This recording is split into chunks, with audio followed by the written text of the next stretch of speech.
I know I can turn on Fox News every single night and I can find out what Joe Biden has done today to destroy America. Or I can turn on MSNBC and find out the ever impending threat that Donald Trump poses. That, I think, characterizes so much of our media landscape. And it's a tremendous disservice to national unity, but also, to the democratic system itself. Dr. Baym, welcome to 12 Geniuses. Thank you, Don. It's a pleasure to be here. Appreciate you having me.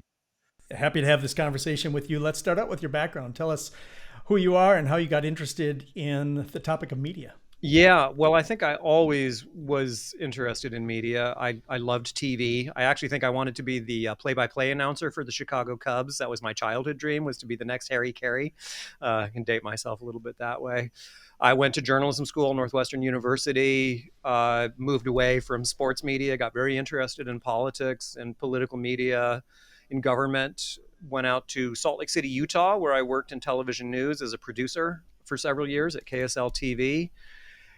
It was an interesting moment in broadcasting history, though. There were some real dramatic transformations happening in the news business. This would have been sort of the mid-1990s. And I thought it might be time to move over to academia. I got a PhD in mass communication from the University of Utah, and I have been teaching, researching, and writing about political media ever since. Fantastic. I, grew up watching WGN Yep. Cubs, going home from school and watching the Cubs games and Harry Carey and Jack Brickhouse and Andre Dawson and Ryan Sandberg and all those guys. So I know what you're talking about there.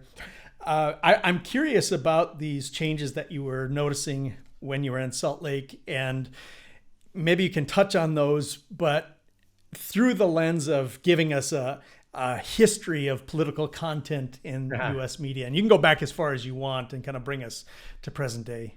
Yeah, so it's a big question, and I think you sort of have to divide big questions up into smaller questions. And one way to think about it is, who are the organizations and the institutions that over history have been responsible for covering politics, producing journalism, informing citizens?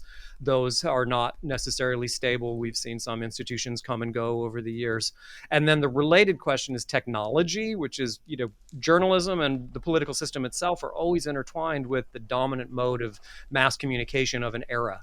So for many, many years, more than a century in American history, that was the newspaper, the actual printed paper, be that the local metropolitan daily, and then eventually the big national papers like the Times. And I think that sort of reaches its heyday maybe in the early 1970s, the high modern moment of journalism, where it was this idea this was a professional undertaking where their responsibility was to provide us objective information that we, the rational citizens, could then use to make good choices when we went to vote.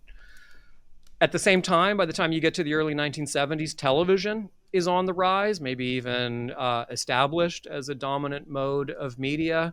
That's both local television news, which through the 1970s became a really important form of media, and also, of course, the big national news networks, right, which is CBS, ABC, NBC, which were really centralized organizations, spent a lot of money on national and international news gathering, and saw their responsibility as informing citizens, even as the entertainment side of network television was the primary business. Of course, more recently, social media, digital media, streaming have emerged just in the last sort of 10 years. Really interesting data coming out, even right now, on a daily basis about the rise of social media as a primary mode of people receiving information. And that's complicating and challenging all of our traditions of information and political coverage. I can remember even growing up in a very small part of Minnesota, small town Minnesota, we had a morning paper and an evening paper, and I delivered them both. So, and a lot of markets had two different newspapers, and then consolidation started to happen. And Exactly. but it's pretty remarkable, and I think newspapers were a little bit more overt with their political leaning, and they would endorse candidates. Is that, am I accurate in that? Whereas TV didn't necessarily do that? Well, TV definitely didn't do that, right? Television really tried to play it straight down the middle and be the objective, fair and fair news source. Newspapers always abided by this sort of strange rule in that the news coverage was objective, but then newspapers all had editorial pages. So we talk about the op-ed pages, the opinion pieces and editorials that even to this day in an actual print newspaper are sort of like the last two pages of the front section. So people old enough to remember print newspapers will know what I'm talking about. And those were considered quite separate. So you see it even today. The Wall Street Journal, the editorial pages of the Wall Street Journal are really important places for conservative discourse in the country. But the news section, one can really rely on the Wall Street Journal to do objective coverage. More or less the same thing for the New York Times, whose op-eds tend to lean progressive, but their news coverage, they still really try to be objective and fair, and most important, factual and accurate. In 2010, you wrote the book Cronkite to Colbert, The Evolution of Broadcast News. What's the premise behind that book? I was really fascinated at that moment with the rise of satire, political satire, and news parody television programs, particularly The Daily Show with Jon Stewart, which was then followed by Stephen Colbert's The Colbert Report. And those seemed to be such an innovative, at the time, really innovative and new mode of public information. There was a lot of thought about whether this was infotainment, which is such an interesting phrase, infotainment, sort of the merging or the collapse of information and entertainment. Always understood as sort of a negative thing, right? That when good information is corrupted by entertainment, it becomes something different than the kind of journalism we used to rely on. A lot of people were looking at the Daily Show and the Colbert Report and saying that they were infotainment. And I had a different suspicion. My sense was that by the late 90s into the early years of the 21st century, it was really television news that had become infotainment, that under corporate leadership that was prioritizing profit over public service, most newscasts, particularly on television and especially on cable TV, were providing a kind of entertainment product that was designed not really to inform citizens in a democracy, but to attract viewers and sell advertising.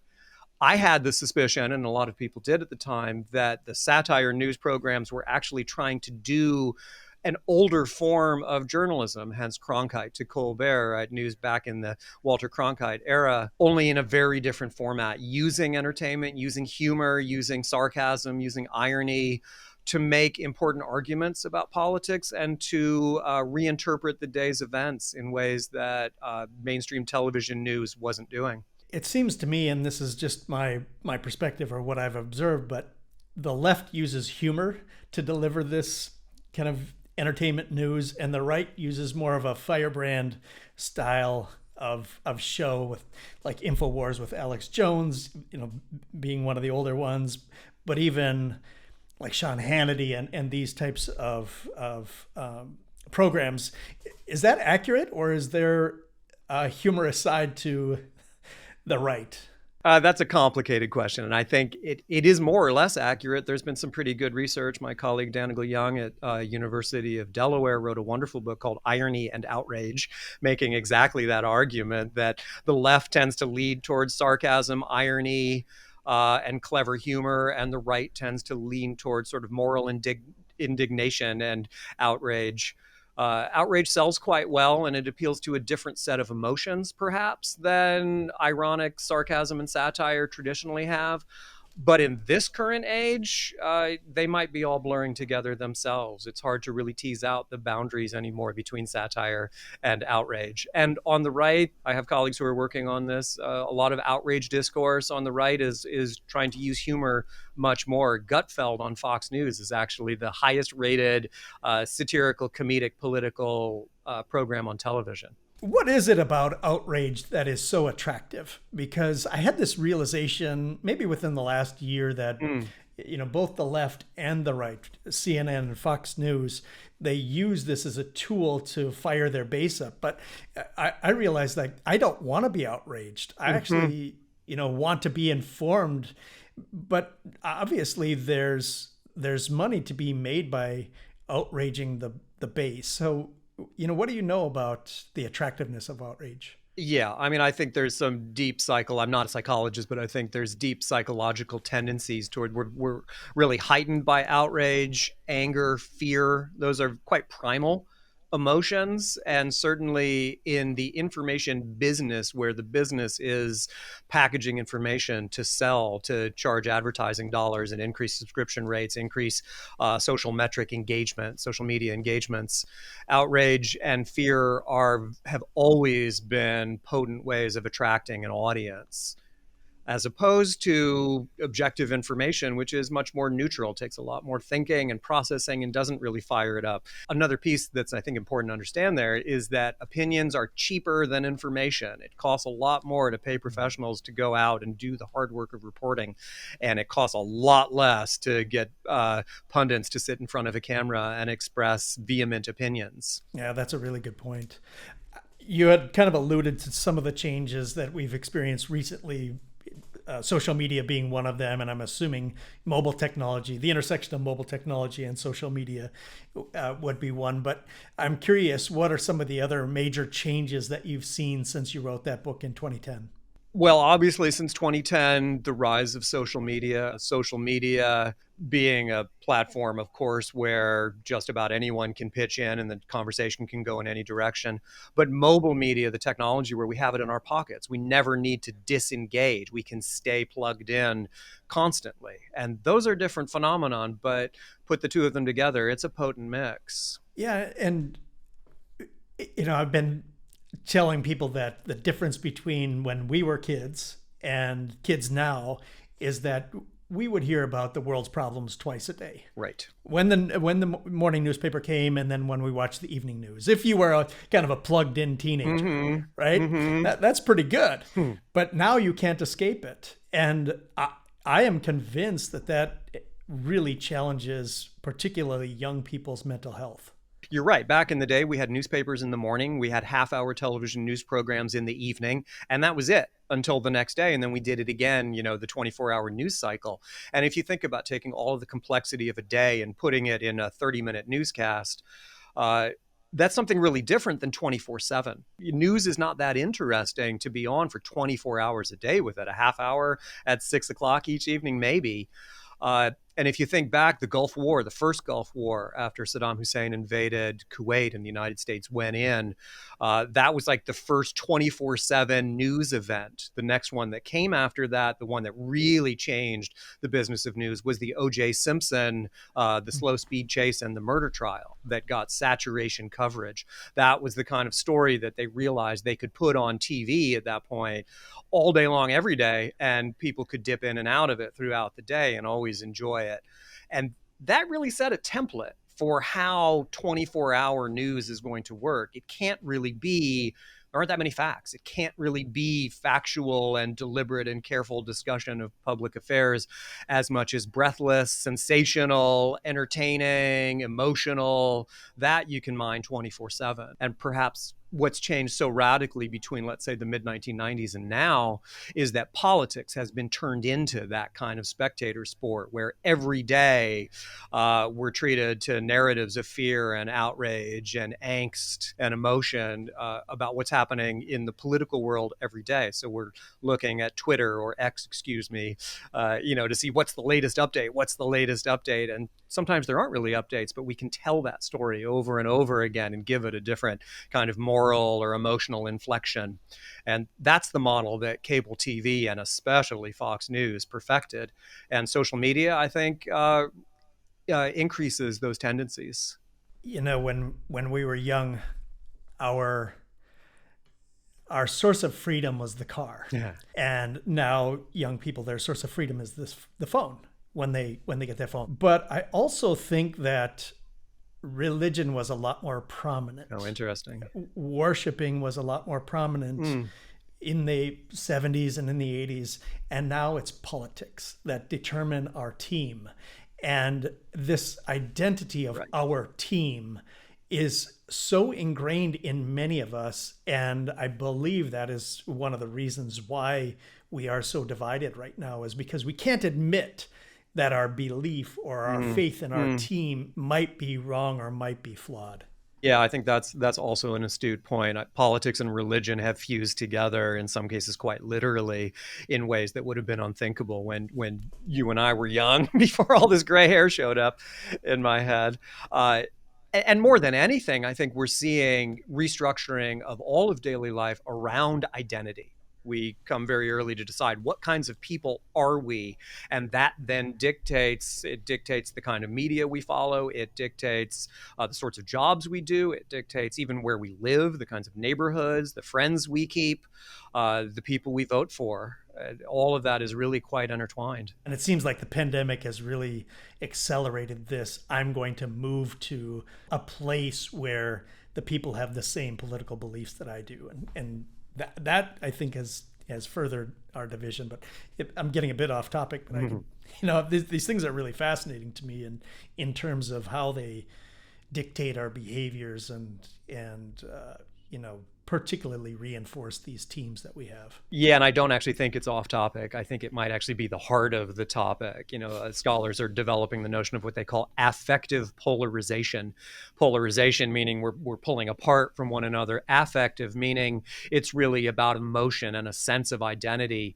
And it has more to do with a sense of dislike of the other side than it does a strong commitment to the ideals that one side might have. So a lot of research is showing that it's more about antipathy towards the other than belief in one's own cause. And that dovetails with this question of emotion, anger, and outrage in political media, that nothing is going to get people to watch, to click, to like, to share more than a feeling of being upset, of threatened and outraged by something someone else said or a politician proposed or an action someone maybe has taken. How have the lines between journalism, advertising, and entertainment become blurred? Yeah, that's a quite important strand of the story. When I worked in the news business, there were 3 floors in the building I worked in that mattered. There was the first floor that was the newsroom, the second floor, which is where the sales and advertising department was, and the 8th floor, which was corporate headquarters. And in the newsroom, first floor, we actually used these floors. There was first floor people and second floor people, and we saw ourselves as totally distinct. On the first floor, we had conflict of interest and ethics rules. We weren't allowed to accept gifts, for example. And we strongly believed that what we were trying to do in the newsroom was to provide good information to a democratic citizenry so that our viewing audience could be participants in the democratic process. Up on the second floor, their interest was how much could they sell advertising for. They wanted us to cover certain kinds of stories because they felt that that would be better for ratings and would drive advertising prices, which ultimately was, the 8th floor corporate's interest was how valuable is this property. In the news business, though, there was always that line between church and state, right? Between news and advertising, that we were in the business of informing citizens, not in the business of making profit for ownership. And that line has more or less crumbled, right? There's very little sense now that a newsroom can lose money. Back in the 1970s, the networks regularly lost money on news. News has never been a profit center. It is very difficult to make an informative, serious newscast and make money doing so. So if your goal is to make economic profit, then you have to rework the kind of stories you tell, the kind of information you offer, the sorts of people you put on camera. And again, if we can refer back to cable, 24-hour cable news, there is where you see that model where that's an entertainment product that's being designed to sell advertising. It's not a valuable source of information. So that old model where news typically lost money, was it really kind of a loss leader to keep people on the channel for more of the paid advertised or more of the revenue generating programming? Was that the idea behind that? I think it might have been. It's a complicated question. So federal regulation required that broadcasters, anybody who had a license to broadcast over the air, and you still actually have to be licensed to have a radio station or a TV station that sends a signal through the airwaves, they're obligated by federal law to, quote, serve the public interest, convenience, and necessity. Serving the public interest is a responsibility one has if you're going to have a broadcasting license, as all the local network affiliates did. That was largely solved or satisfied, if you will, by broadcasting the serious nightly news, So the nightly news was protected and seen as a form of public service that met the public interest requirement imposed by the FCC as the price of doing business. The other piece of it, though, is that primetime network television was so profitable that they could afford to lose money on news. At one point, let's say late 1960s, early 1970s, network television news was making 90 cents on the dollar on entertainment programming because they were the only game in town. 90+% of the population watched TV at night, and there were 3 networks to watch: CBS, ABC, NBC. We all watched the hospital shows, the half-hour sitcoms, the cop dramas, and they made an enormous amount of money by being the only game in town. News fulfilled that public service obligation. It did provide an audience flow viewing. This was before the remote control, before cable television. If people turned on CBS to watch Walter Cronkite, they tended to leave the TV on to that channel through that night's primetime programming. So it was both an economic, a profit strategy. Also, it was a regulatory public interest strategy, and they could afford to do it. And that all starts to change when cable television comes into the mix. Viewing audiences start to decline. And that's gone into warp drive in the last, let's say, 10 years with the move towards streaming, toward paid television services, and of course to social media. These lines between journalism, advertising, and entertainment have blurred. What are the most negative or dangerous outcomes of these blurred lines from a political perspective? Yeah, and I think you've hit on that, is this sense of tribalization that's happening. If I'm producing an informational program, but my goals are to make profit, to get an audience, to get people engaged, I'm going to lean away from paying people to do the hard work of reporting. I'm going to pay pundits who have strong opinions to fire up, the political base, but also the core audience that I know will come back for more tomorrow. But the tribalization of the American population, where we're so plugged into media that confirms our own biases, that serves our own emotional and informational needs, and we're at a loss. We simply cannot reach out and learn from and talk to people who see the world differently. What do you see as the shortcomings in mainstream media that have helped these popularized entertainment political coverage shows thrive and flourish? Yeah, so there's an important concept in democratic theory called the fourth estate that I'm sure you've heard of, right? Which is that journalism as the fourth estate is responsible for holding power accountable, for providing citizens with information that we need to be engaged participants in a democratic system. And as they have moved away from that model, sort of failed to serve as the fourth estate, particularly as they're pursuing profit, but also as they're dealing with political pressures. So after the terrorist attacks of September 11, 2001, and the invasion of first Afghanistan and then Iraq, we saw a real breakdown in the press as sort of an agency of democratic accountability. That's when we saw the rise of satire shows trying to pick up this slack, but it's also when we saw the rise of 24-hour cable channels that were serving up political narrative for the fan base, if you will. And I think it's that converting citizens into fans becomes a real problem when we start to think of the whole thing as an entertainment, a game we're playing, or a question of tribal warfare, which is where it seems we end up so often now. We lose that ability to talk to one another. We lose that sort of deliberative sense that our role is to have honest, open conversations with people we agree with and people we don't agree with, to learn from those who we agree with and learn from those we disagree with, to try to come up with mutual solutions to the problems we face. Instead, we've really subdivided into micro communities that agree on very little. We don't agree on the problems. We don't agree on the solutions. And I feel like we're being driven further and further apart each day. We have to have an enemy. Yeah.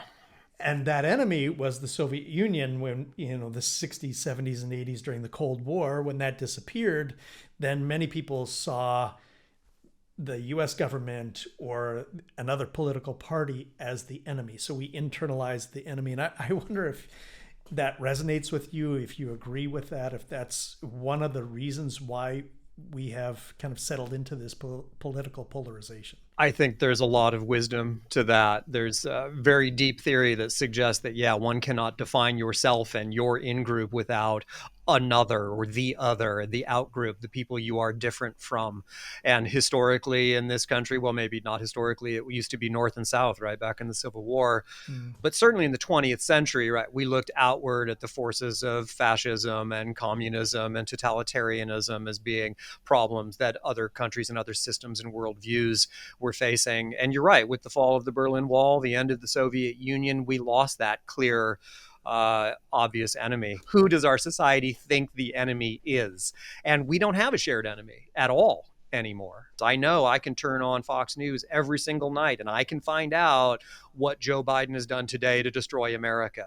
Or I can turn on MSNBC and find out the ever impending threat that Donald Trump poses. So that positioning and really taking every event every day and compressing it into that lens of here's what the enemy is up to.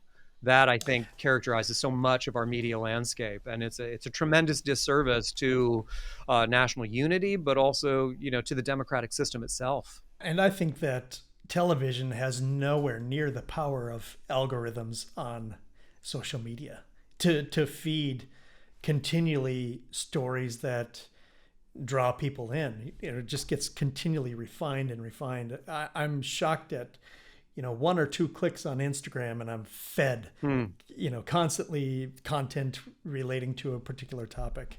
And that's got to be the same for other people, confirming their biases, confirming the things that they're certain about, etc. Yeah, that's a great point, because we often think of the algorithms, if we don't think about them at all, right? And we think of social media as this really neutral, objective platform where anybody can say anything and ideas circulate. But the algorithms are extraordinarily important, right? They suppress some posts, they celebrate others, and they're built to serve a particular kind of logic, right? And it's not all that different from the logic of commercial television, in that advertising is the economic engine that drives social media. So the goal of the algorithm is to encourage people to stay plugged in. What they don't want us to do is to log off and to put it away. So the algorithms are privileging the kinds of content that they know are going to stir that sort of emotional reaction and really make people or encourage people to want to be plugged in and want to care, want to chime in, want to share. And so that only exacerbates these divides that we're experiencing. And we do have some agency on this. We could regulate those social media companies, but we need leaders, political leaders, who have the courage to take those organizations on. Yeah, there's some really interesting dynamic here. When radio was invented, became a mainstream thing in the 1920s, it took very little time for the federal government to work out a set of regulations that remained in place for decades, that established the whole regulatory regime by which the broadcast industry structured itself. Social media, digital media, there's nothing. There's almost no regulation whatsoever, and it's been years. But information, we tend to not think of it as infrastructure. We tend to think of it as economic commodity, and I think we see the consequences of that. There is a small but growing movement to say we have to think about information, particularly social media, as critical infrastructure for the flow of society, for commerce, and for the democratic project itself, and that we need to have the political will to tackle this problem. If we don't, especially as we start moving into the age of AI, right, I think all bets will be off if we can't come up with meaningful regulation. And I feel like our democracy demands better. Is it possible to be politically informed by consuming mostly entertainment political journalism? Is it possible to be informed in some ways? Sure. I mean, I don't think anybody can rely on any one thing. The question that gets asked all the time is, how can people be informed? Where should one look for news and information? And I think my answer is we need to be omnivores. We need to look everywhere.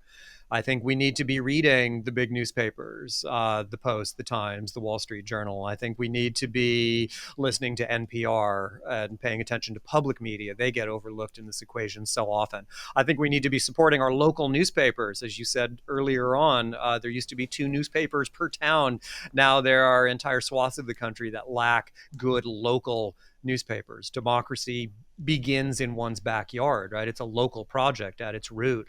And there's a real crisis happening with the loss of local newspapers. I think we can get information from comedy shows as well. I think we can get information from social media, but I think we have to put it all together and be critically aware of what our sources are, excuse me, and how they're directing us or leading us to certain kinds of conclusions and away from others. What's your response to public media being left leaning? Yeah, I think that's an interesting question. I think it is. I think it is. But I also think that we live in a very weird era where people who believe in rational discussion and deliberation and believe in sort of institutional journalism and believe in governmental regulation, that all seems to skew liberal right now. We're That's having true. some Yeah. pretty deep That's a good point. existential. I mean, that's back to the sort of irony versus outrage question, right? That I think you'll find folks who are reading traditional newspapers, watching traditional newscasts, they tend to lean liberal, that we're seeing very clear divides. You know, conservatives have deep distrust for almost all forms of media except Fox News. And then as you go out into the internet spaces like InfoWars or Breitbart or those other places, One America Network, perhaps. So we do have a real cleavage that's not just in terms of where I prefer to get my information, but really more deeply, what kind of society do I want to live in? I think public media comes out of a progressive mode of believing in the power of government and expertise to try to address social problems. But I think I want to think beyond binaries of liberal and conservative, because there's room for both within a democratic system. What there doesn't seem to be room for both is pro-democracy and anti-democracy. And I actually do think that the stakes have risen to that level, that we can't take it for granted that all of our neighbors want to live in a democracy and believe that democracy is the better option. Do you believe there are truly people who are anti-democracy? I think that a serious percentage of people are authoritarian in their desires. I think deep down they would rather have a king or a dictator. In some ways, I think it's harder to be a citizen in a democracy. It's the only system that demands that ordinary people be informed and take action and have to make decisions. Right? It's easier to live in a totalitarian state where you're told what to do and you just do it. I don't think it's a given that people all want to be in a democracy. I think. Do these anti-democracy folks really know what the alternative is? Perhaps not. But if you think about democracy as everyone gets to vote, right, that means we have to accept that people we don't like and we don't agree with are going to vote. And sometimes the vote will go against our way. I mean, the measure of a democracy is how the losing side handles it, right? Democracy is the way of peacefully managing these sorts of ever-present social divides. But in a democratic system, we're supposed to accept that, well, the other side won, and we need to rethink how we campaign or what ideas we really endorse to try to do better next time. I'm not sure everybody in this country wants to accept the world that the other side would vote for. And so that's a real complicating factor. I'm curious if you can identify some trusted sources for non-biased or fair political coverage on television. On a philosophical level, everybody's a little bit biased, which is why I believe in triangulation. I believe we have to follow multiple sources. I think it's okay to get headlines on television. I think traditional network news, NBC, CBS, ABC, I think they're still putting a lot of resources into paying journalists to try to get the story, to get it right. I'm a fan of public media. NPR, I think, is a very valuable information source. I believe in the big newspapers. They don't always get it right, but when they don't, they correct the record, and they really value accuracy or the attempt at it, right? They're trying not just to be fair or objective, but to be accurate. I think that's the most important thing. accuracy above objectivity, because there are right and wrong answers, right? We have to think about morality in all of this as well. I think endorsing a democracy is ultimately a kind of cultural or moral position, a moral standpoint, not just a neutral technocratic one. I think the key thing in terms of social media as a portal into the world of news, and certainly for many, many people, especially the young ones, it has become the primary access point, is to look really carefully at who the sources are. Right? When a post shows up in our feed, the question to ask is, where did this come from? Because there are only so many organizations that are actually doing the legwork of journalism, going to the kinds of places you just referenced traveling to, out around the world, asking the questions, doing the work of examining the documents, really trying to talk to people. So what really are the journalistic sources here? And then within that, who are they talking to? What kind of agenda might be at play here? The key is to not be cynical, but skeptical. Cynical is very debilitating in a democratic system. Cynicism is when we believe that everyone is lying, everyone has an agenda, and you can trust no one. Skepticism is when we have healthy doubt. And our system requires a bit of skepticism to say, I would like to hear that from more than one person. I went to journalism school at Northwestern University, and one of the rules they taught us to be skeptical as young reporters, and they told us to always verify. The saying was, if your mother says she loves you, check it out. Something that I've been thinking about recently, maybe within the last year or so, when the news, particularly, well, in print journalism, you'll see this, but also on television news, when they show a politician, they'll put a D by their name and maybe the state, or an R by the name and the state.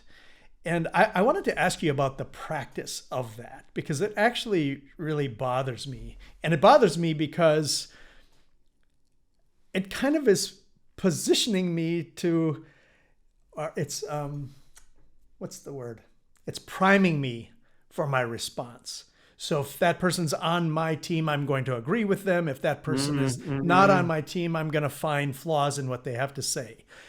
And my question is, do you think we should get rid of that practice? I've never thought of that before. It's certainly a holdover from an earlier era, right? When you could, back in the day, right? There were liberal Republicans, moderate Republicans, conservative Republicans. There were conservative Democrats, moderate Democrats, liberal Democrats. Both parties overlapped and had a lot of commonality at a certain point and then separated as they followed out the wings. It's a relatively modern invention where the two parties are so completely different and isolated from one another. It's a pretty unhealthy attitude for democracy. And this is where the political system itself has taken on great dysfunction, where it is a team sport, and if you're a Republican, your job is to advance the interest of the Republican Party. If you're a Democrat, your job is to advance the interest of the Democratic Party. And what gets lost in that is the interest of the constituents, right? The interest of the citizens who have elected those people to go off and do that work. That's not always served by this one side versus the other. In fact, I think most people, when you really talk to people, most people are a mix. Most people are conservative in some ways, liberal in others, neutral, open-minded in yet other ways. And our political system does not reflect that anymore. And neither does our media system. Can you leave us with some final advice for how voters can practice better media literacy as we move toward that election? I think it's really about awareness is the most important thing. Awareness of one's media diet, so we can think in terms of media like food, like what media are we consuming? How often are we consuming it? If we can be aware of our own habits, where are we getting information? What are the media sources that are influencing how we understand our position in the world? Really, literally, how do we spend our time? Are we checking our phones and looking at social media every chance we get? And how does that make us feel? I think we want to be skeptical of news and information that tweaks our emotions. And that's not a conservative or a liberal thing. Right? It says we've been talking about throughout this conversation. So much news now as a commercial product is designed to fire emotional responses. And I think we can try to be more aware of that. I'm not always able to do that myself, but I would like to be, to pay more attention. I think we forget that so much of the work of government is not about the stuff of the culture wars. We get caught up in thinking about abortion or immigration and those big ticket, very emotional issues. And we forget about the everyday work of government, making sure that the meat we buy in the grocery store is safe, right? There was just a huge recall of eye drops because eye drops were tainted and could cause blindness. We rely on government to make those sorts of decisions all day, every day in so many different ways. And that has nothing to do with identity. That just has to do with competent, qualified people being in position who are going to take their jobs seriously. This has been a phenomenal conversation, Dr. Baym. Thank you for your time, and thank you for being a genius. Don, thank you. I appreciate the label. I appreciate the opportunity to talk to you about these important issues.